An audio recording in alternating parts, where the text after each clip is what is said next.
Good morning students, welcome again in the class of science. In the last class we were discussing about the chapter number 1 and one topic of chapter number 2. इसके पहले मैं आपको बताना चाहूँगा कि हमने syllabus में थोड़ा सा डिस्कस किया था कि चैप्टर नंबर 1 और चैप्टर 2 हमें स्टडी तो करने हैं, कॉन्सेप्ट उनका सीखना है, लेकिन इन दोनों चैप्टर से इवन आपका लास्ट जो चैप्टर है 15 और उसके पहले वाला चैप्टर 14 यानी चैप्टर नंबर 1, 2 और 14, 15 में से क्वेश्चंस आपको एग्जाम में नहीं मिलेंगे, लेकिन चैप्टर हम लर्न करते रहेंगे। ये मैंने आपको पहले भी बताया था, एक बार फिर से मैं बता रहा हूँ। आज हम चैप्टर नंबर 2 को कंटिन्यू करेंगे। हमने कल स्टार्ट कर दिया था chapter number 2। Today we will continue the chapter number 2 which is matter around us pure. हम उसी को कंटिन्यू करेंगे, लेकिन उसके पहले मैं आपको बता दूं यहाँ पे कि चैप्टर नंबर 1 में जो कॉन्सेप्ट आपने लिया है उसका मैंने पीडीएफ आपको सेंड कर दिया है। तो सभी स्टूडेंट्स उस पीडीएफ को एक फ्रेश नोटबुक आप बनाइएगा। उस फ्रेश नोटबुक में पीडीएफ की जो नोट्स हैं उनको आप अच्छे से नोट डाउन करें। अगर वहाँ कोई भी आपको प्रॉब्लम हो तो आप मुझे वाया व्हाट्सएप अपनी क्वेरी, अपने डाउट सेंड कर सकते हैं। मैं डेफिनेटली आपकी प्रॉब्लम को सॉर्ट आउट करूंगा। Now we are in the position to take the next topic of chapter number 2.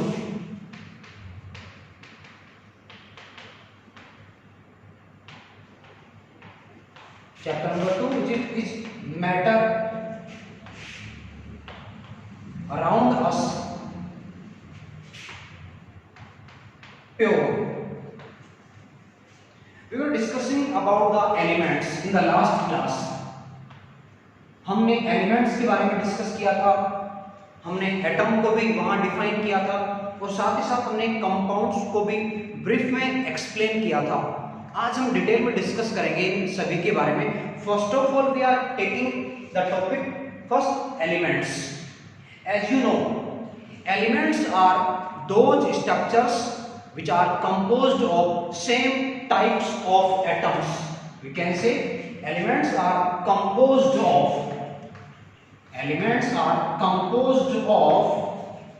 same types of atoms.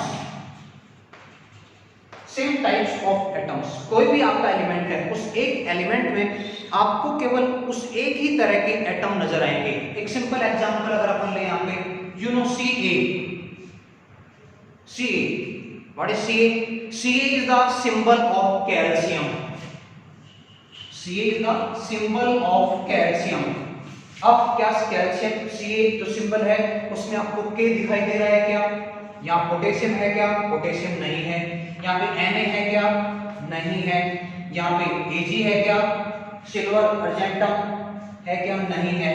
It means element जो होते हैं उनमें एक ही टाइप के एटम्स प्रेजेंट होते हैं। Mind it, an element is composed of same types of atoms. Now the classification of elements.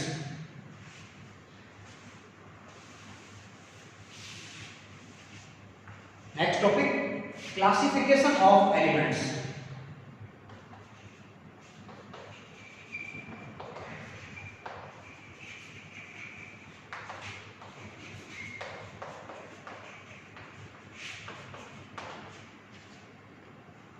Elements are of three types. There are three major categories of elements.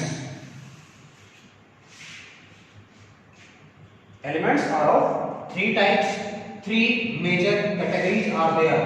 First category, metals.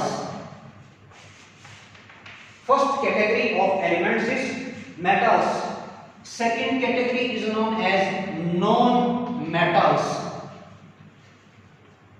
And third category is known as metalloids. तो देखिए, इस chapter को पढ़ना वैसे भी हमारे लिए important है, क्योंकि चैप्टर नंबर 3 से आपका, हालांकि ये पार्ट भी आपका केमिस्ट्री का ही है, चैप्टर नंबर 1 भी केमिस्ट्री से बिलोंग करता है, लेकिन चैप्टर नंबर 3 जो हम पढ़ेंगे डिटेल में और वहाँ से आपको क्वेश्चन भी मिलेंगे मेन एग्जाम में। तो वो जो चैप्टर आपका 3 है एटम्स एंड मॉलिक्यूल्स वाला, उस चैप्टर को स्टडी करने से पहले उसका जो बेस है वो हमारा चैप्टर नंबर 1 और चैप्टर 2 है, इसलिए हम इन दोनों चैप्टर्स को पढ़ रहे हैं यहाँ पे। Please be careful about the concept of elements. Now elements are classified into 3 major categories. First category metals, second are non-metals, and third are metalloids. We will discuss one by one in detail. First of all, we are taking the first category of elements, which is metals. Definition first.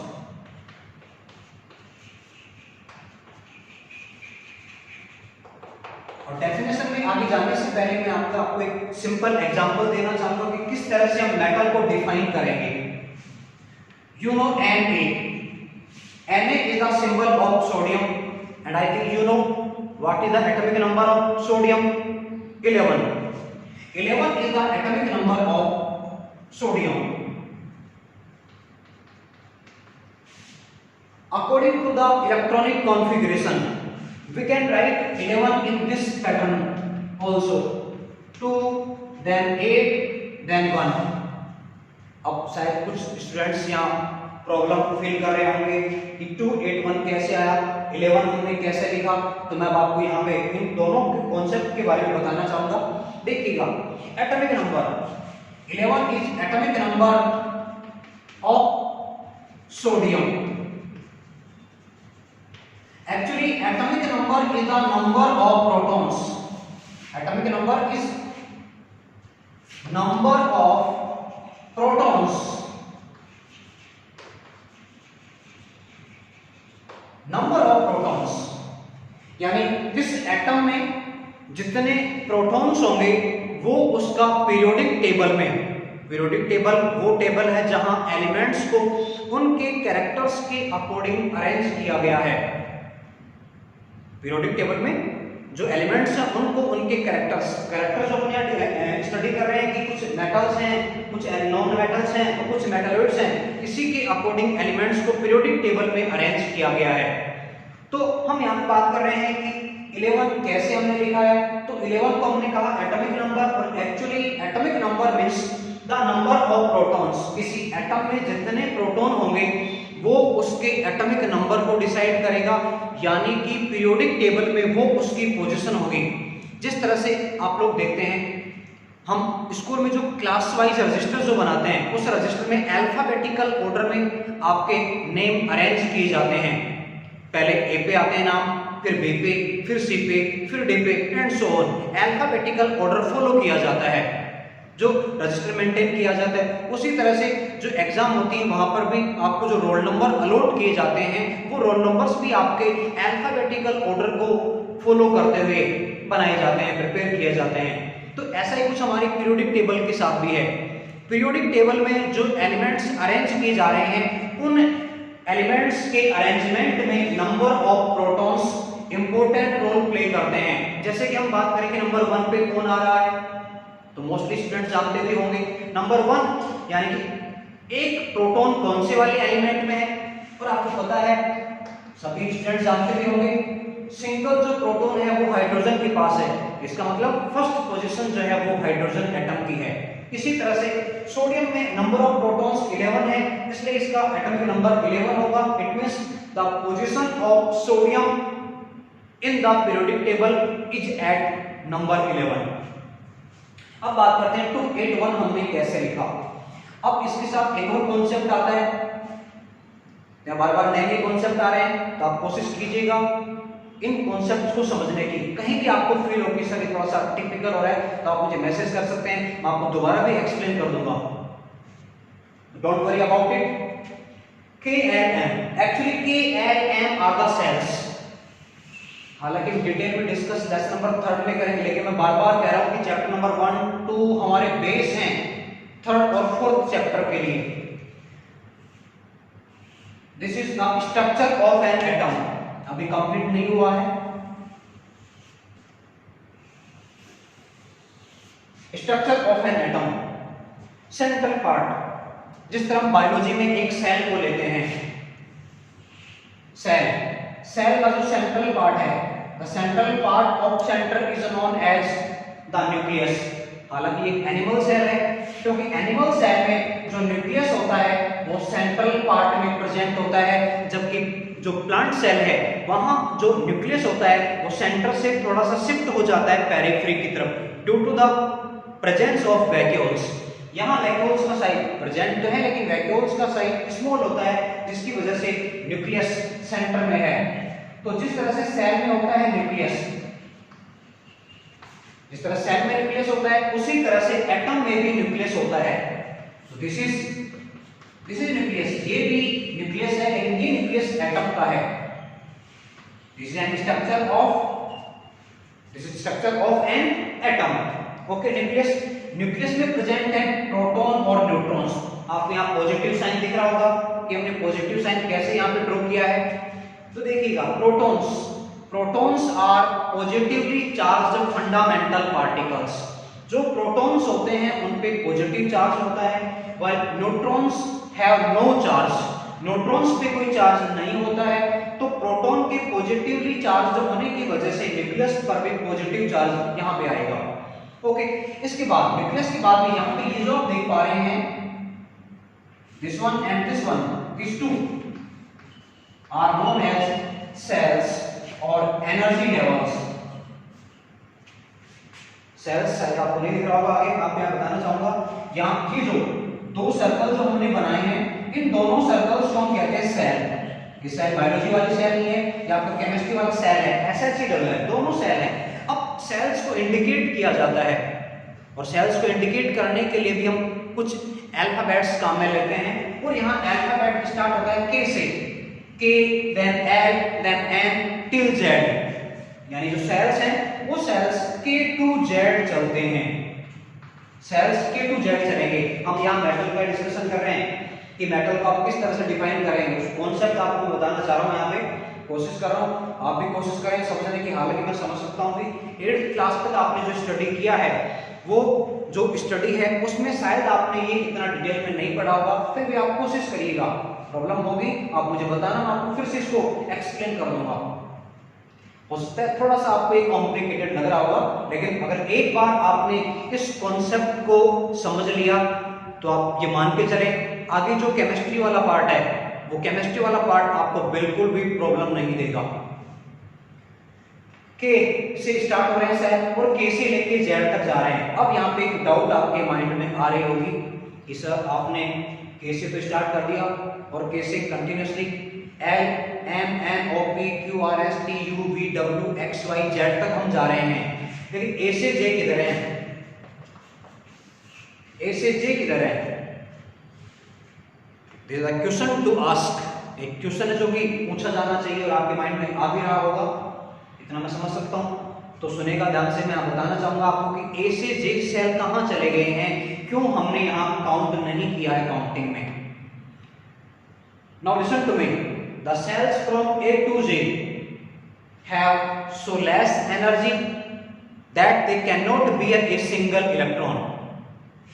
फिर से सुनेगा, ए से लेके जे तक के जो cells हैं, A B C D E F G H I J, A से जे तक के जो सेल्स हैं उनमें इतनी कम एनर्जी होती है कि वो सिंगल इलेक्ट्रॉन्स को भी, यहाँ पे इलेक्ट्रॉन अपन फिल करेंगे, वो सिंगल इलेक्ट्रॉन्स को भी बियर नहीं कर सकते हैं।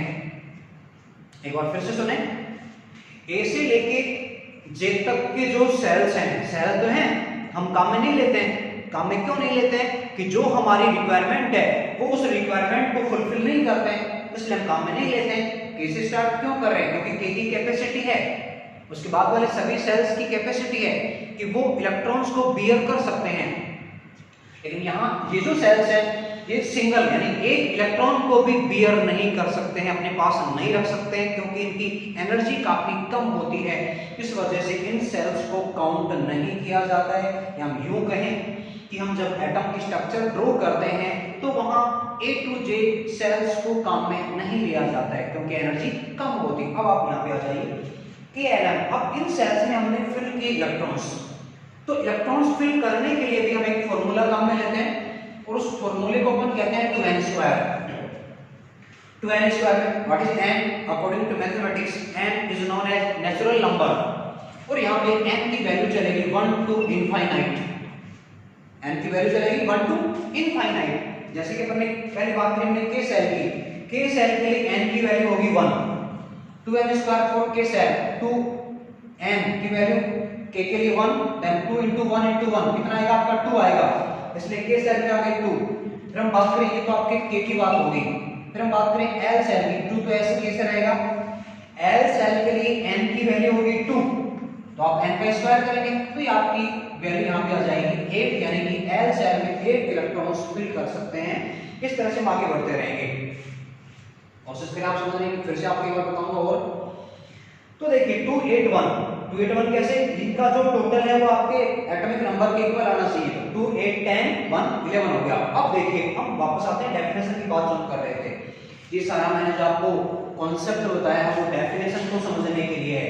आप देखिए डेफिनेशन तो बहुत इजी है, लेकिन मैं आपको ये नहीं बताता तो आप वो समझ नहीं पाते। सुनिएगा ध्यान से, those elements which have tendency to lose electrons, those elements which have tendency to lose electrons and form positive ions are known as metals।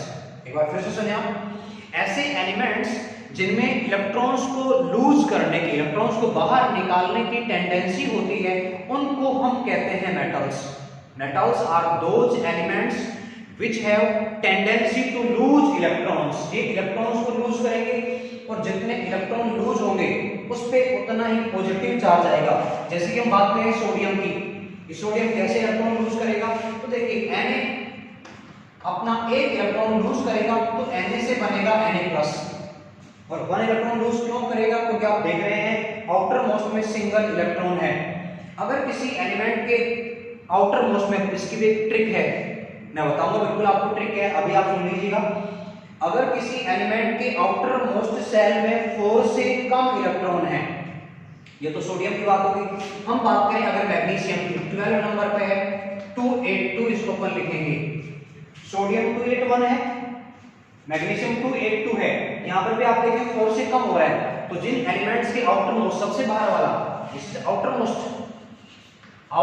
Most shell में अगर लेस देन 4 इलेक्ट्रॉन है तो वो इलेक्ट्रॉन्स को लूज करेंगे, यानी electron को बाहर निकालेंगे, और जितने इलेक्ट्रॉन आउटर मोस्ट में वो लूज होंगे चार्ज से कम वाले, जितने लूज होंगे उतना पॉजिटिव चार्ज आएगा। जैसे सोडियम ने 1 लूज किया है, यहाँ पे 1 लूज करेगा तो +1 चार्ज आएगा, मैग्नीशियम 2 लूज करेगा तो +2 चार्ज आएगा। इसी तरह आप देखें अगर एल्यूमिनियम को 283, ये 3 को लूज करेगा +3 यहाँ पे चार्ज आएगा, यानी 4 से कम होंगे तो लूज करेंगे, अगर 4 से ज्यादा होंगे तो क्या करेंगे, वो फिर गेन करेंगे, वो फिर नेचर आपकी नॉन मेटल की आएगी। अब अपन एक बार मेटल को समझ लें।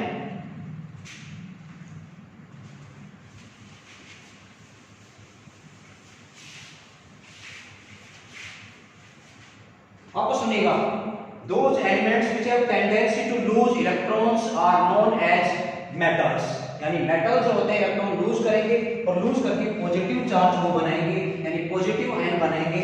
फॉर एग्जांपल Na कन्वर्ट होगा Na+ में, Ca कन्वर्ट होगा Ca+2 में, तो Ca में आप देखें 2882, ये 20 नंबर पे आता है आपका, तो ये बन जाएगा आपका, यहाँ पे क्या बचेगा 288। ये तो बात होगी डेफिनेशन की। अब बात करते हैं हम प्रॉपर्टीज की। मेटल्स की कुछ स्पेसिफिक प्रॉपर्टीज होती हैं। Properties of metals, properties of metals. First property, lustrous nature. देखिए लस्टरस नेचर का मतलब शाइनिंग सरफेस। आप जानते हैं most of the metals have shining surface. हम बात करें जैसे गोल्ड की बात करें, you know gold symbol of gold is Au, और हम जिसको कहते हैं। हम बात करें सिल्वर जिसका भी सिंबल आप जानते हैं सिल्वर Ag अर्जेंटम है। इसके अलावा मोस्टली जो मेटल्स होते हैं वो शाइनिंग सरफेस रखते हैं, और शाइनिंग सरफेस रखने की नेचर को हम कहते हैं lustrous nature. It means most of the metals are lustrous in the nature because they reflect the sunlight and shows the shining nature. Second property की हम अगर बात करें,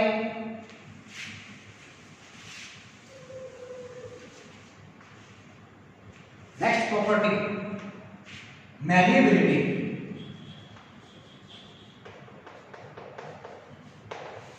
और डे टू डे लाइफ में मैलिएबिलिटी का यूज आपने देखा है, घरों में भी हम लोग यूज करते हैं। Malleability is the property of metals in which a metal can be converts into thin sheets.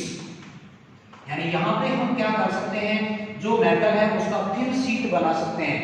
जैसे बहुत सारे बॉक्स वगैरह बनाए जाते हैं, उन बॉक्स को बनाने से पहले जो मेटल होता है उसको मेल्ट करते हैं, मेल्ट करने के बाद फिर उसको हम जो है ड्राई करेंगे, मतलब कोल्ड करेंगे, कोल्ड करने के बाद उसकी थिन शीट्स बनाई जाती है। आयरन स्मिथ को आपने देखा होगा, लोहार जिनको अपन कहते हैं, तो आयरन स्मिथ वो क्या करते हैं, मेटल को पहले मेल्ट करते हैं हाई हीट देने के बाद, फिर उसको कोल्ड किया जाता है, कूल करेंगे, फिर कूल करने के बाद उसकी थिन शीट्स बनाई जाती हैं, फिर उन थिन शीट्स को प्रॉपर शेप देके अलग अलग जो मेटालिक आइटम्स हैं वो बनाए जाते हैं। तो मैलिएबिलिटी मींस थिन शीट्स जहां बनाई जा सकती है, उस प्रॉपर्टी को अपन कहते हैं मैलिएबिलिटी। और ये भी जो है मेटल्स का एक स्पेसिफिक कैरेक्टर है। इस तरह फिर हम बात करें आगे solid nature, important, most of the metals are solid in the nature except one metal. अधिकांश मेटल आपके सॉलिड हैं एक्सेप्ट वन मेटल। एक्सेप्शन यहां भी आपका रहेगा, एक्सेप्शन Hg, मरकरी जिसको अपन कहते हैं। Mercury is one and only metal which is found in the liquid state at room temperature. Mercury के अलावा जितने भी आपके मेटल्स हैं वो सारे के सारे सॉलिड फॉर्म में प्रेजेंट होते हैं। अगली हम प्रॉपर्टी की बात करें, डक्टिलिटी। डक्टिलिटी, और इस प्रॉपर्टी को हम काम में लेते हैं जो इलेक्ट्रिक वायर्स होते हैं। उन इलेक्ट्रिक वायर्स को बनाने के लिए मेटल्स भी काम में लेते हैं, क्योंकि मेटल में डक्टिलिटी की प्रॉपर्टी होती है। The property in which a metal can be convert into thin wires. यहाँ क्या होगा, हम थिन वायर्स बना सकते हैं मेटल से। आप देखते हैं जो वायर्स काम में लिए जाते हैं या तो कॉपर के होते हैं या फिर एल्यूमिनियम के होते हैं। तो ये हो गया डक्टिलिटी। नेक्स्ट जो प्रॉपर्टी होती है उसको अपन कहते हैं electrical conductivity. Electrical and thermal also, electrical and thermal conductivity. अगर आपको दिखाई नहीं दे तो आपको यहाँ बोल के बताना चाहूंगा, this is next property of metal, this is electrical and thermal conductivity.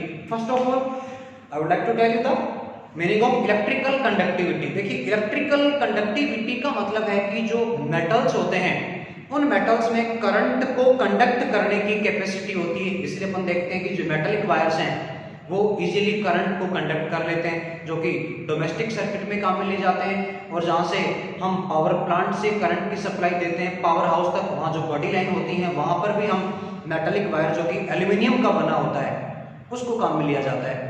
यानी हम कह सकते हैं metals are good conductor of electric current. इसी तरह से थर्मल कंडक्टिविटी, यानी जो मेटल्स होते हैं उनमें हीट को भी कंडक्ट करने की कैपेसिटी होती है। हम देखते हैं कि घरों में बहुत सारे वेसल्स जो होते हैं मेटल के बने होते हैं, जो बर्तन जिनको अपन कहते हैं वेसल्स, वो बर्तन मेटल्स के बने होते हैं। तो उन मेटल्स के वेसल्स को क्यों काम में लिया जाता है, because they are good conductor of heat.